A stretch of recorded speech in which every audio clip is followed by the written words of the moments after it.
다윗에게는 하나님의 택하심을 받은 이후 새로운 일들이 이어졌습니다. 그 중에 하나는 생각지도 않았던 사울 왕과의 만남이었습니다. 그저 일회적인 만남이 아니라 사울 왕을 섬길 수 있는 기회가 주어진 것입니다.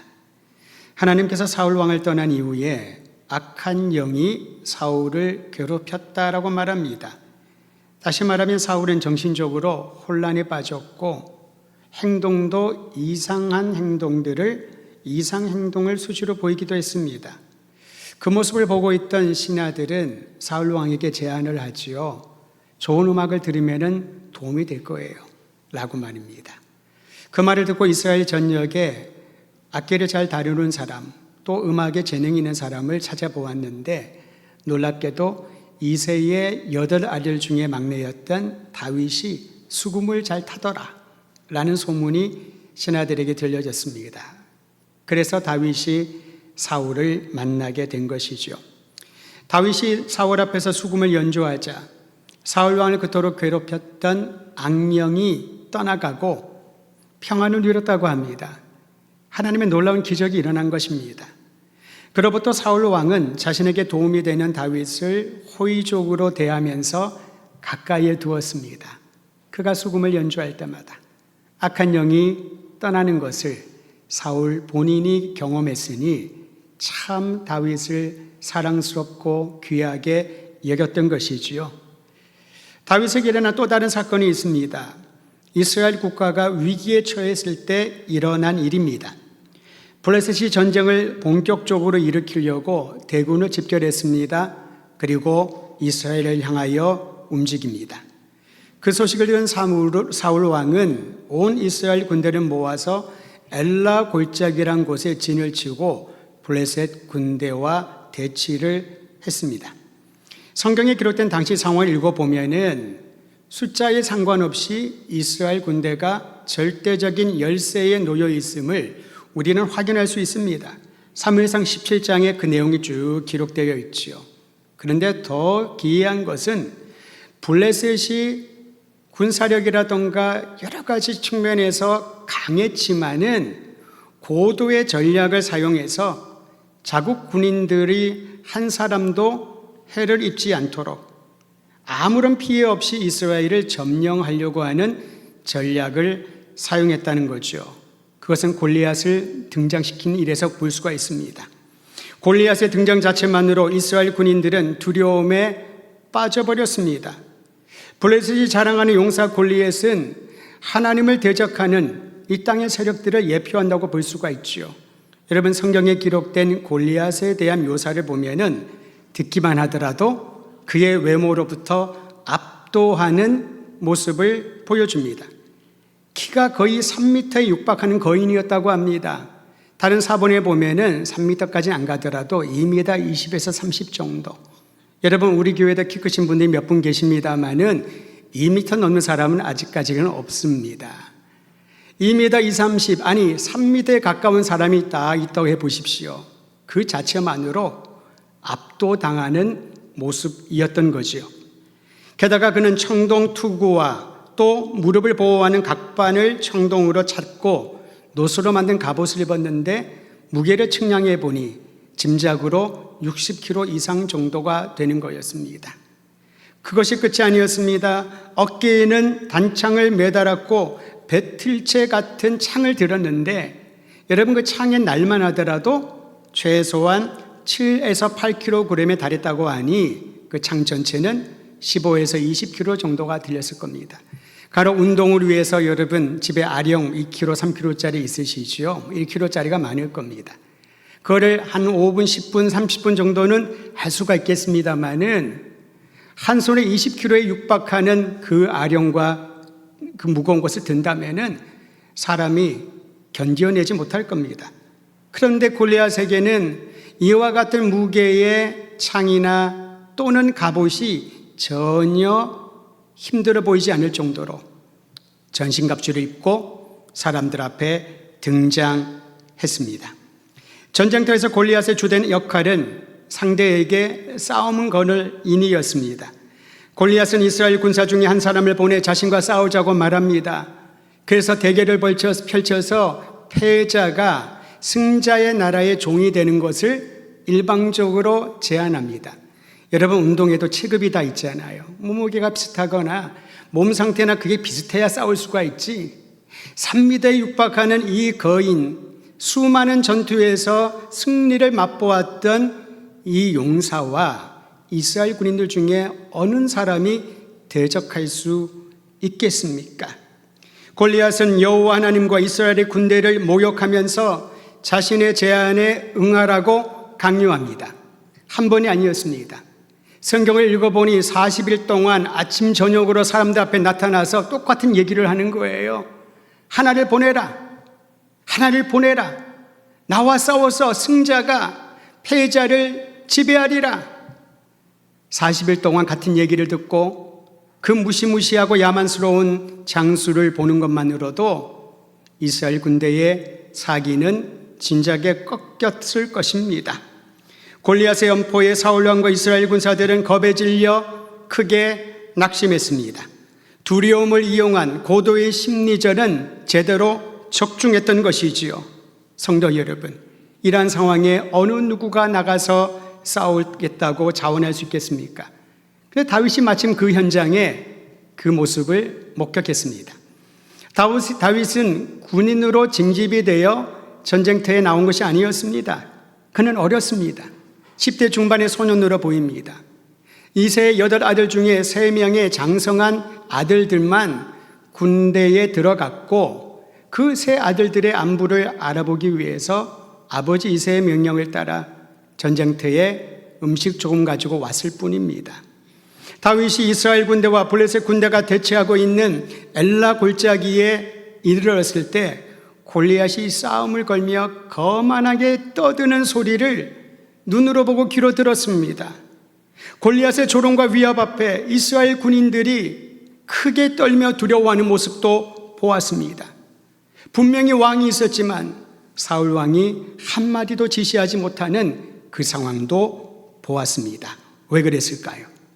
눈앞에 있는 거대하고 무자비하고 야만스러운 블레셋 용사 골리앗을 두려워했기 때문입니다. 반면에 다윗은 그 현장에서 외치고 있는 골리앗을 향하여 크게 격분했습니다. 그리고 다윗은 낙심한 이스라엘 군사들에게 자신이 골리앗과 싸우겠다고 자청을 합니다. 기뚱이라도 안 들렸을 겁니다.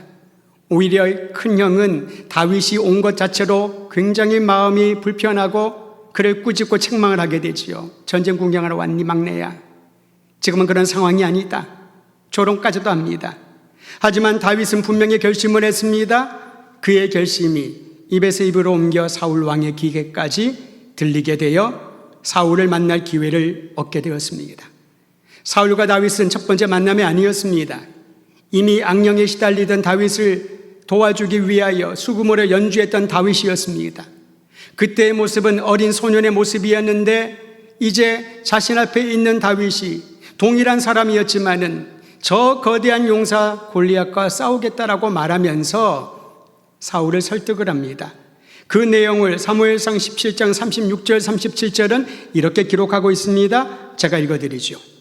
주의 종이 사자와 곰도 쳤은즉 살아계시는 하나님의 군대를 모욕한 이 할례 받지 않은 블레셋 사람이리까? 그가 그 짐승의 하나와 같이 되리이다. 또 다윗이 이르되 여호와께서 나를 사자의 발톱과 곰의 발톱에서 건져내셨은즉 나를 이 블레셋 사람의 손에서도 건져내시리이다. 그러자 사울이 다윗에게 이렇게 말합니다. 가라, 여호와께서 너와 함께 계시기를 원하노라. 사울이 할 수 있는 유일한 일은 이렇게 용맹하게 말하는 다윗을 싸움터로 나갈 수 있도록 허락하는 것밖에 없었습니다. 여러분, 다윗의 말을 주목해 볼 필요가 있습니다. 그는 하나님께서 여호와께서 자신을 맹수들의 손에서 건져주시고 양들을 보호해 주신 것을 얘기를 하면서 하나님이 동일하게 블레셋 군대도 그렇게 멸하시리라 믿음으로 선포했던 것이지요. 다윗이 골리앗과 싸우겠다고 자청했을 때에 일시적인 감정의 동요에서가 아닙니다. 여러분 그럴 때 있죠. 괜히 욱해가지고 내가 알겠습니다. 뒤로 돌아가서 후회하죠. 내가 미쳤나 봐. 나 정신이 나갔나 봐. 왜 내가 자원해가지고 이런 일들을 문제를 일으키지? 그런 후회를 우리는 자주 합니다. 다윗은 감정에 의해서 일시적인 행동을 보인 게 아니었습니다. 아무 대책 없이 골리앗과 싸우겠다라고 말한 것도 아니었습니다. 다윗에게는 분명한 전투의 비책이 있었습니다. 하나님께서 구원하신다는 확실한 믿음으로 골리앗과 싸우겠다고 자원했던 것이죠. 사람들은 골리앗을 보면서 두려워했습니다. 그의 우렁찬 소리와 무시무시하는 모습에 압도당해서 낙심을 했습니다. 그러나 다윗이 본 것은 골리앗이 아니었습니다. 바로 그 순간에도 자신을 도우시고 구원하시는 하나님을 바라보고 있음을 믿으시기를 바랍니다. 이 세상을 살아가면서 골리앗과 같은 수많은 거침돌들을 우리는 맞이하게 됩니다. 인생살이와 관련된 다양한 분석과 전망을 우리는 듣게 되지요. 사람들은 이렇게 다 말합니다. 환경에 위기가 있다. 저출산과 고령화로 인해서 경제적, 사회적 문제들이 심각하다. 대책을 세워야 된다. 수많은 정책을 내놓지만은 그럼에도 불구하고 어느 누구도 안전을 경험하지 못합니다. 사회 조직 내의 불공정한 구조와 심각한 취업난으로 우리 청년들이 큰일 났다. 미래가 불투명하다. 염려를 합니다. 극심한 분열로 치닫는 정치 현실을 바라보면서 나라 전체가 혼란에 빠졌다. 심히 걱정을 하고 있습니다. 걱정과 염려와 두려움이 태산을 쌓는 것처럼 우리는 말로 행동으로 삶의 현장에서 그 거대한 골리앗을 보고 낙심하고 또 실망하지 않을까 싶습니다. 엘라 골짜기의 광경에 그러했습니다. 강력한 블레셋 군대 앞에, 엄청난 용사 골리앗 앞에 그들은 두려워할 뿐입니다. 대세는 골리앗을 앞세우는 블레셋 군대로 기울어져 있었습니다. 할 수 있는 게 하나도 없었습니다. 그저 모일 때마다 우리는 언제 죽을까? 언제 골리앗이 우리를 그의 칼로 칠까? 두려워 떨고 있었을 뿐이지요. 그럼에도 불구하고 다윗은 극심한 위기 가운데 구원하시는 하나님, 살아계신 하나님의 능력을 믿고 선포했던 것입니다. 하나님이 하실 일에 대한 믿음이 있었기에 골리앗을 두려워하지 않고 블레셋 군대를 두려워하지 않았습니다. 사실 다윗은 곰과 사자와 이렇게 견줄 기회는 있었다고 하지만은 그건 사람과의 전투와는 전혀 달랐습니다. 전투 경험이 없었습니다. 전쟁터 자체가 그에게는 낯선 환경이었습니다. 예를 들어 창을 주더라도 창을 어떻게 쥐어야 되는지, 어떻게 던져야 되는지, 사용해야 되는지 배운 적이 한 번도 없었습니다. 사울 왕이 자신의 군복과 칼을 주면서 정권을 위임한 것처럼 보였지만 다윗이 입어보니까 오히려 불편했습니다. 익숙하지 않아서 그것을 벗어버렸습니다. 그리고 준비한 다윗의 무기는 매끄러운 돌 5개와 돌을 넣어 던지는 물매와 평소에 가지고 다니던 막대기, 그것이 무기 전부였습니다. 여러분, 시냇가에 앉아서 돌을 고르던 다윗이 어떤 생각을 했을까? 한번 떠올려 보았습니다. 5만 가지 생각을 했을까요? 내가 괜한 말을 했구나. 내가 그걸 참아야 되는데, 내가 너무나 과도한 용기를 보여주었구나. 그런 고민을 하면서 지금이라도 못하겠다고 말할까 걱정을 했을까요? 전혀 그러지 않았을 겁니다. 상상을 합니다. 하나님께서 이루실 구원을, 하나님께서 위기에 처한 국가를 구원해 주실 주님의 놀라운 능력을 기대하고 상상하면서 매끄러운 돌 1, 2, 5개를 고르고 주머니에 넣었습니다. 하나님이 우리를 위해 싸우신다. 우리는 하나님의 백성이다. 하나님이 우리에게 영원한 구원을 주실 것이다. 저는 오늘 이 시간 예배드리는 모든 분들에게 이와 같은 상상이 믿음이 되고 현실이 되고 이 현실의 믿음이 우리의 삶을 통하여 펼쳐지는 것을 보게 되기를 주의 이름으로 축원드립니다. 다윗이 그러면 싸움에 왜 나섰을까요? 사무엘 선지자를 통하여 기름 부음을 받았으니 차기 왕이 내가 될 거니 이제 좀 왕권을 경고해야 할 토대를 마련해야 되겠다. 그런 것을 목적으로 삼지 않았습니다. 자신의 능력을 발휘하여 민족을 구하겠다는 용기와 애국심 때문도 아니었습니다. 다윗의 목적은 하나였습니다. 여호와께서 유일한 구원의 하나님이심을 나타내는 것이 그가 골리앗과 대적하여 싸우겠다는 목적이었던 것이지요. 여기서는 우리는 다윗의 믿음이 도약하고 성장하는 것을 보게 됩니다. 여러분, 신앙은 무엇일까요? 날마다 변하고 새로워지는 것을 신앙이라고 합니다. 어제 있던 묵혀있는 그런 묵은 포도주가 아니라는 거죠. 주님이 주시는 신앙의 신비와 큰 복은 나의 안에 있는 하나님에 대한 마음이 날마다 새로워지고 더 강해지고 더 희망이 있고 더 놀라운 것들을 기대하는 믿음을 갖게 되는 것. 저는 이러한 상상과 이러한 기대감을 가지고 우리 모든 성도들의 신앙의 성장과 도약이 매 위기마다 그 위기를 통하여 나타나기를 간절히 소망합니다. 먼저 다윗은 만군의 여호와 하나님의 이름으로 골리앗을 이길 수 있다라고 믿었습니다. 우리 함께 사무엘상 17장 45절 말씀만 함께 읽겠습니다. 같이 읽죠. 다윗이 블레셋 사람에게 이르되 너는 칼과 창과 단창으로 내게 나오거니와 나는 만군의 여호와의 이름 곧 네가 모욕하는 이스라엘 군대의 하나님의 이름으로 네게 나아가노라. 이 말씀 우리는 잘 기억하고 있지요. 근데 기억만 하고 있으면 안 된다는 겁니다. 이 세상은 골리앗처럼 우리를 위협하고 눈에 보이는 무서운 무기로 장착하여 압도하고 억압하고 고통과 위협을 주지만은 나는 만군의 여호와 구원자의 이름으로 나아가노라. 여러분, 어떤 장벽을 만나든지 내 앞에 수많은 고통과 위기의 수렁들이 놓여 있을지라도 다윗이 고백했던 이 고백이 나의 고백이요 살아계신 하나님의 이름으로 나가는 자들에게 진정한 승리를 주심을 믿고 선포하시기를 바랍니다. 현재 직면한 영적 전투의 승리는 나의 재능과 경험과 과거에 쌓아온 업적에 있지 않습니다. 살아계신 하나님께서 악한 세력을 반드시 멸하신다는 이 믿음이 유일한 무기인 것입니다. 신약에 보면은 사도들이 예수 그리스도의 복음을 전할 때 은도 없고 금도 없고 나는 가진 것이 하나도 없지만은 나사렛 예수 그리스도의 이름으로 명하노니 일어나라, 걸으라, 회복되라, 생명을 얻으라 라고 선포하지 않았습니까? 오늘 우리에게 필요한 믿음이 우리 주 예수 그리스도의 이름으로 다시 일어나 주님이 행하시는 일을 바라보는 믿음이어야 합니다. 다윗은 전쟁의 승리를 통해 하나님의 살아계심을 만방에 전파될 것이라는 믿음이 있었습니다. 이 전쟁의 승리를 주님이 주실 것인데 이를 통하여 하나님의 살아계심을 만민들이 알게 되리라.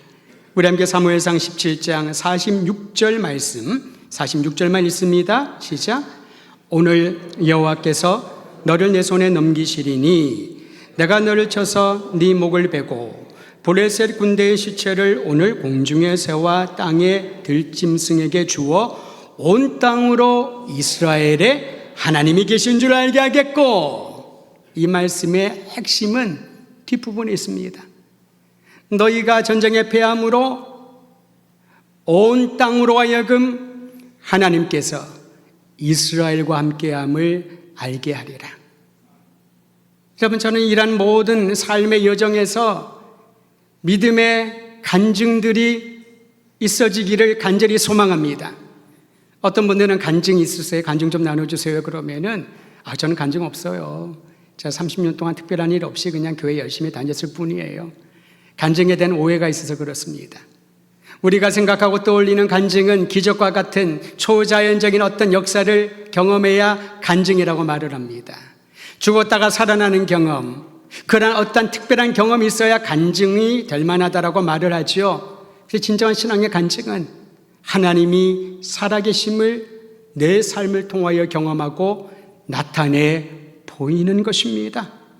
출애굽 직후에 추격하는 바로의 군대와 가로막힌 홍해 앞에 이스라엘 백성들이 두려워 떨고 있을 때 하나님께서 모세를 통하여 말씀하십니다. 얘들아, 두려워하지 말아라. 내가 너희를 위하여 대신 싸워주리니 너희는 잠잠히 있을지어다. 하나님이 행하시는 일, 하나님이 우리에게 베풀어 주신 그 모든 은혜의 순간순간들이 나의 간증이요, 나의 찬송이요, 우리의 간증거리가 되어야 하는 것이지요. 다윗은 기대를 합니다. 하나님이 골리앗을 쳐 죽이고 블레셋 군대를 멸하심으로 살아계신 하나님이 우리의 하나님이요 지금 우리와 함께 하심을 온 땅에 알게 하리라. 우리 성도들의 삶이 하나님의 살아계심을 증명하고 드러내는 아름다운 삶이 되기를 간절히 소망합니다. 예배를 드리다 보니 서백은 집사께서 예배를 드리러 왔네요. 저는 누군가 했습니다. 생각도 못했습니다. 떨어져 있는 시간이 오래됐지만은 삶의 여정을 옆에서 들으면서 마음에 큰 감동을 받습니다. 하나님이 살아계시구나. 하나님이 살아계시구나. 우리 성도들의 한 분 한 분을 떠올리고 여러분과 함께 신앙생활을 하면서 마음에 또한 감동을 받습니다. 이분을 보니 하나님이 정녕 살아계시구나. 이 믿음이 있어야 우리의 믿음의 열매는 결실을 맺게 될 것입니다. 마지막으로 구원은 오직 하나님의 역사라는 믿음이 다윗에게 있었습니다. 사무엘상 17장 47절도 같이 읽지요. 47절입니다. 또 여호와의 구원하심이 칼과 창에 있지 아니함을 이 무리에게 알게 하리라. 전쟁은 여호와께 속한 것인즉 그가 너희를 우리 손에 넘기시리라. 할렐루야. 전쟁은 하나님께 속하였다. 구원은 하나님께 속하였다. 내가 애쓰고 정성을 다하고 노력해서 획득하는 결과물이 아니라는 겁니다. 하나님이 우리를 사랑하셔서 은혜로 베푸신 선물이 구원입니다. 그러므로 여러분, 내가 죽을 것 같은 고난과 위기 가운데 처해 있을 때 나의 구원은 하나님이시요 살아계신 주님이시고 나의 소망은 하나님이시고 내가 주님을 바라보나이다. 이 믿음을 가지고 나아갈 때 주께서 분명히 부르짖는 자녀의 소리에 귀 기울이고 응답하여 주실 것입니다. 우리는 성경의 수많은 인물들 중에서 다윗을 생각할 때마다 위대한 사람, 용기가 대단한 사람, 많은 업적을 남긴 사람이라고 생각을 하지만 성경은 다윗이 이 정도의 사람이니 다윗처럼 살아라 그렇게 요구하지 않습니다. 다윗은 결코 이상적인 인물이 아닙니다. 평범한 사람이었습니다. 오히려 다윗이 겪고 있는 모든 여정 가운데서 우리 모두가 경험하는 인생의 고난의 순간들을 보게 됩니다. 실수하고 유혹에 빠지고 인간관계로 상처 입고 잘못된 판단 때문에 곤욕을 치르고 다윗이 그렇죠. 우리도 그러하지 않습니까? 그러나 다윗이 그럼에도 불구하고 우리의 삶에 감동을 주는 것은 그가 무엇을 하든지 하나님의 이름으로 나갔다는 것이지요. 하나님의 이름을 의지하였고 하나님의 이름으로 백성들을 섬겼고 하나님의 이름으로 골리앗과의 전투에서 홀로 나갔던 것입니다.